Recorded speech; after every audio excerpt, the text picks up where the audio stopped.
ದಸರಾ ಹಬ್ಬದ ಹಿನ್ನೆಲೆ ನವರಾತ್ರಿ ಪ್ರಯುಕ್ತ ಚಿಕ್ಕಬಳ್ಳಾಪುರ ನಗರದ ಚಾಮುಂಡೇಶ್ವರಿ ದೇವಿಗೆ ವಿಶೇಷವಾಗಿ ಹಸಿರು ಸೀರೆ ಉಡಿಸಿ ವಿವಿಧ ಹೂಗಳಿಂದ ದೇವಿಗೆ ಅಲಂಕರಿಸಿ ಪೂಜಾ ಕೈಂಕರ್ಯಗಳನ್ನು ನೆರವೇರಿಸಲಾಯಿತು. ಚಿಕ್ಕಬಳ್ಳಾಪುರ ನಗರದ ಬಿಬಿ ರಸ್ತೆಯ ಕೆಇಬಿ ಆವರಣದಲ್ಲಿರುವ ಚಾಮುಂಡೇಶ್ವರಿ ದೇವಾಲಯ ನವರಾತ್ರಿ ದಿನದ ಅಂಗವಾಗಿ ದೇವಾಲಯಕ್ಕೆ ಕಲರ್ಫುಲ್ ಲೈಟ್ಗಳನ್ನು ಹಾಗೂ ಬಣ್ಣ ಬಣ್ಣದ ಹೂವುಗಳಿಂದ ತೋರಣ ತುರಾಯಿಗಳಿಂದ ಅಲಂಕರಿಸಿದರು. ಚಾಮುಂಡೇಶ್ವರಿ ತಾಯಿ ನವರಾತ್ರಿಯಲ್ಲಿ ದುರ್ಗಾ ಅವತಾರದಲ್ಲಿ ಇರುತ್ತಾಳೆ. ಭಕ್ತಾದಿಗಳು ಜನಸಾಗರವೇ ಹರಿದು ಬರ್ತಾ ಇತ್ತು. ಹೀಗೆ ದೇವಾಲಯಕ್ಕೆ ಬಂದ ಭಕ್ತಾದಿಗಳು ದೇವರ ದರ್ಶನಕ್ಕೆ ಸಾಲಾಗಿ ನಿಂತು ಚಾಮುಂಡೇಶ್ವರಿ ದೇವಿ ದರ್ಶನ ಪಡೆದರು. ನನ್ನ ಹೆಸರು ಅರುಣ ಅಂತ. ಜೈ ಚಾಮುಂಡೇಶ್ವರಿ. ನಾನು 5 ವರ್ಷದಿಂದ ದೇವಸ್ಥಾನಕ್ಕೆ ಬರ್ತಾ ಇದ್ದೀನಿ. ಪ್ರತಿದಿನ ನಿಂಬೆಹಣ್ಣು ದೀಪ ಹಚ್ತಾ ಇದ್ದೀವಿ. ಇಲ್ಲಿ ನಾವು ಏನು ಅಂದ್ಕೊಂಡ್ರು ಎಲ್ಲ ನೆರವೇರ್ತಾ ಇದೆ.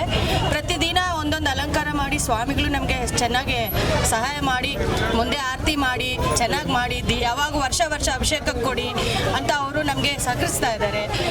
ಬಟ್ ಇಲ್ಲಿ ನಮಗೆ ಎಲ್ಲ ನೋಡಿ ಬೆಸ್ಕಾಂ ಅವರೆಲ್ಲ ನಮಗೆ ತುಂಬ ಹೆಲ್ಪ್ ಮಾಡ್ತಿದ್ದಾರೆ. ಪ್ರಸಾದನೇ ಆಗಲಿ ನಾವು ಹೊರಟ ಇದ್ರೂ ಕರೆದು ತಗೊಂಡೋಗಿ ಅಂತ ಅವ್ರು ಹೇಳ್ತಾರೆ. ಇಲ್ಲಿ ನಮಗೆ ಎಲ್ಲ ಅನುಕೂಲ ಆಗಿದೆ. ದಿನ ಒಂದೊಂದು ಅಲಂಕಾರ ಮಾಡಿ ನಮಗೆ ತುಂಬ ಚೆನ್ನಾಗಿದೆ, ಇಷ್ಟ ಆಯಿತು. ವರ್ಷ ದೇವಿಗೆ ಹಸಿರು ಸೀರೆ ಉಡಿಸಿ ಚಿನ್ನದ ಬಣ್ಣದ ಕಿರೀಟ ಹಾಗೂ ರಂಜಕ ಕವಚ ಧರಿಸಿ ವಿವಿಧ ಸರಗಳಿಂದ ಹಾಗೂ ನಿಂಬೆಹಣ್ಣು ಹಾರ ಕಲರ್ಫುಲ್ ಹೂವಿನ ಅಲಂಕಾರದಿಂದ ದೇವಿ ಕಂಗೊಳಿಸುತ್ತಿದ್ರು.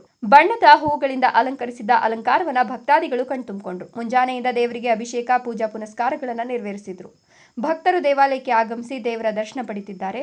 ಮಹಿಳೆಯರು ನಿಂಬೆಹಣ್ಣಿನ ದೀಪ ಹಚ್ಚಿ ದೇವಿಗೆ ಮಂಗಳಾರತಿ ಮಾಡಿ ದೇವರ ದರ್ಶನ ಪಡೆದು ಸಾಲಾಗಿ ನಿಂತು ತೀರ್ಥ ಪ್ರಸಾದವನ್ನು ಪಡೆದರು. ನಮಸ್ಕಾರ, ನನ್ನ ಹೆಸರು ಪುಷ್ಪ ಅಂತ.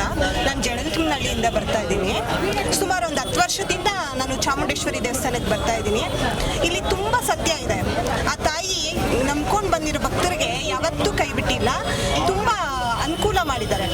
ಹಾಗೆ ಇಲ್ಲಿನ ಆಡಳಿತ ಮಂಡಳಿ ಕೂಡ ತುಂಬ ಬರುವ ಭಕ್ತಾದಿಗಳಿಗೆಲ್ಲರಿಗೂ ಅನ್ನ ಸಂತರ್ಪಣೆ ಆಗಲಿ, ದೇವರಿಗೆ ವಿಶೇಷ ಅಲಂಕಾರಗಳಾಗಲಿ ತುಂಬ ವರ್ಷಗಳಿಂದ ನೆರವೇರಿಸ್ಕೊಂಡು ಬರ್ತಾ ಇದ್ದಾರೆ. ಎಲ್ಲರಿಗೂ ಭಕ್ತಾದಿಗಳಿಗೆಲ್ಲ ಅನುಕೂಲ ಮಾಡಿಕೊಡ್ತಾ ಇದ್ದಾರೆ. ಚಾಮುಂಡೇಶ್ವರಿ ಹುಟ್ಟದ ದಿವಸ ಆಗಲಿ ಅಥವಾ ನವರಾತ್ರಿಗಳಲ್ಲಾಗಲಿ ಅಥವಾ ವಿಶೇಷ ದಿನಗಳಲ್ಲಾಗಲಿ ತುಂಬ ಕೆಇಬಿ ಕಡೆಯಿಂದ ಅವರು ಆಡಳಿತ ಮಂಡಳಿ ಕಡೆಯಿಂದ ತುಂಬ ಅನುಕೂಲ ಮಾಡಿಕೊಡ್ತಾ ಇದ್ದಾರೆ.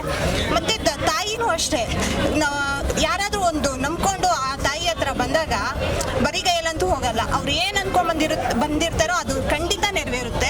ಮರಸನಹಳ್ಳಿ ನಾರಾಯಣಸ್ವಾಮಿ, ರಾಯಲ್ಸ್ ಕನ್ನಡ.